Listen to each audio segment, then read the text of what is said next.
ఒక దౌర్భాగ్యపు వ్యక్తి సీఎంగా ఉండడం అనేది రాష్ట్రం చేసుకున్న దురదృష్టం. మరి దానికి 11,440 కోట్ల రూపాయలు కేంద్రం నుంచి ప్యాకేజీ తీసుకొచ్చి ఇవాళ స్టీల్ ప్లాంట్ నిలబెట్టిన ఘనత తెలుగుదేశంది. ఆ రోజు వాజ్పేయి గారి టైంలో కూడా గ్రాంట్ తెచ్చి ఈక్విటీ పెంచి విశాఖపట్నం స్టీల్ ప్లాంట్ని నిలబెట్టడం జరిగింది.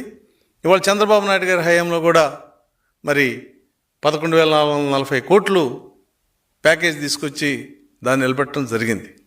ఇలా ప్రతి అంశం, రైల్వే జోన్, భోగాపురం విమానాశ్రయం, గన్నవరం విమానాశ్రయం, ఇంటర్నేషనల్ రూట్స్, సింగపూర్కి షార్జాకి ఏదైతే విజిఎఫ్ నువ్వు ఇవ్వడానికి నిరాకరించాడు జగన్, ఆ విజిఎఫ్ ఇవ్వకుండానే ఇవాళ సింగపూర్కి అలాగే షార్జాకి ఇంటర్నేషనల్ లైన్